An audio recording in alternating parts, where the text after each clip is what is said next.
Bonjour à toutes et à tous. Alors évidemment, je vais vous parler de ce drame horrible, de ce crime barbare, qui est le crime d'une enfant de 12 ans. Et encore, on ne nous a pas tout dit sur ce crime, la façon dont il a été perpétré, qui est horrible aussi.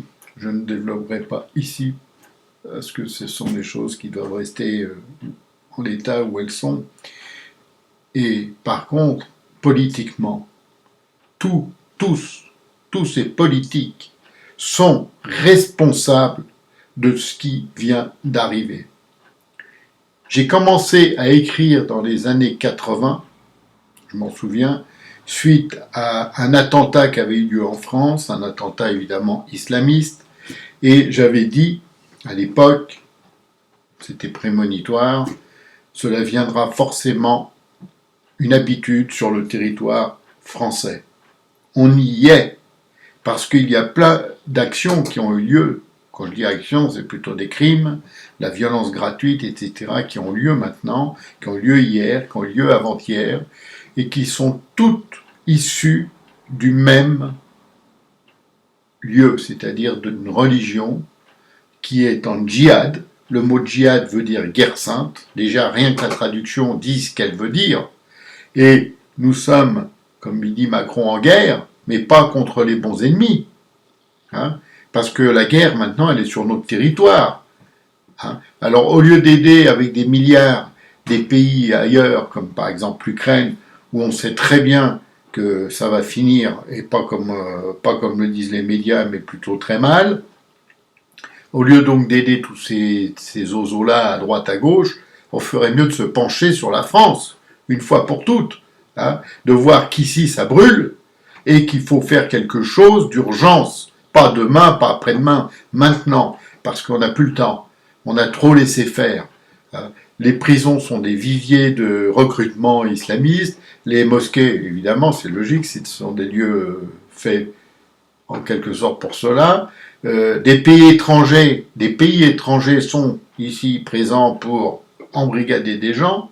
Et donc, quand on voit tout ça, qu'est-ce qu'on fait? Qu'est-ce qu'on a? On a des gouvernements qui se permettent, aujourd'hui, dans une affaire comme celle de Lola, de nous parler de la récupération faite par l'extrême droite, alors que ça fait 40 ans que ces gens-là récupèrent ces événements-là quand ils viennent d'ailleurs, avec commémoration, fleurs, discours, rhétorique, promesses jamais tenues, etc. C'est l'hôpital qui se fout de la charité, là. Il faut arrêter ces gens-là. Ça suffit maintenant de nous prendre pour des cons. Parce que là, franchement, ceux qui voient pas ça, eh ben, c'est fini pour vous, c'est fini. Mais ça va être fini aussi pour nous, c'est ça le problème. Et nous, on n'en veut pas de ça.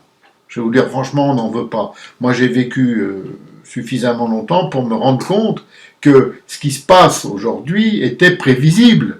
D'ailleurs, si on l'a écrit, je ne suis pas le seul à l'avoir écrit, il y a des années, c'était des signaux d'alarme qu'on tirait, c'était vraiment la sonnette, boum boum, regardez ce qui va se passer. Et tout ça, ça a été dit, ça a été écrit, et aujourd'hui, qu'est-ce qu'on a? On a le résultat du laxisme, d'une politique étrangère stupide, et puis, il faut bien le dire, de l'idéologie socialiste, qui est une idéologie passéiste, complètement ringarde. Elle est ringarde, cette idéologie. Certes, eux manient bien les mots, certes, ils n'ont pas d'opposition parce que les gens sont trop feignants. Je vous le dis, les gens sont trop feignants pour réfléchir et pour avoir une rhétorique pour leur répondre. Parce qu'il faut leur répondre. Quand vous avez ces gens-là qui se croient tout permis, il faut leur répondre systématiquement.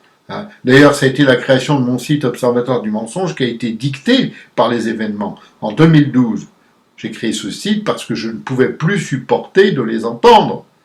Et maintenant, aujourd'hui, j'ai raison. J'ai raison parce que ce sont des gens dangereux. Parce que ces gens-là vont amener la destruction de la France qui est en cours. C'est pas une illusion d'optique maintenant, c'est une réalité. Et dites-vous bien qu'avec le projet Macron 2023 qui consiste à implanter des migrants dans des petits villages de France, là c'est la fin qui est signée. Parce que ça ne peut pas marcher, ça ne marchera jamais, ça a marché nulle part. Et ça, on le sait, tout le monde le sait, sauf eux, sauf les bobos, les gogos. Oui, mais nous, on vit ici, donc il faut qu'on défende notre vie. Maintenant, c'est une question de vie pour nous. Donc je vais arrêter là parce que sinon je vais m'énerver. Mais l'affaire Lola, c'est une sorte de dernier signal d'alarme, hein, pour nous dire attention, le feu brûle, le feu va tout emporter. Alors pensez-y. Bien sûr, pour ceux qui veulent, terminons sur une note un peu plus agréable. Nous suivre, c'est avec plaisir. Partagez, surtout partagez. Faites savoir ce qu'on dit parce que c'est vrai. Et ça, c'est notre gros problème en France. Tous les gens se cachent. On a l'impression qu'ils ont tous peur. Et Macron, il a compris ça et il joue sur cette peur à tous les moments. Donc, vous, votre rôle, c'est justement de refuser cette peur et de commencer par partager ce qu'on dit, nos écrits, nos vidéos et tout, et le faire savoir, parce qu'il faut marteler cette histoire. Allez, je vous dis à ciao, bonsoir, et je vous rappelle aussi que on est mal, et là franchement, je crois que le mot mal ne suffit même plus. Bye.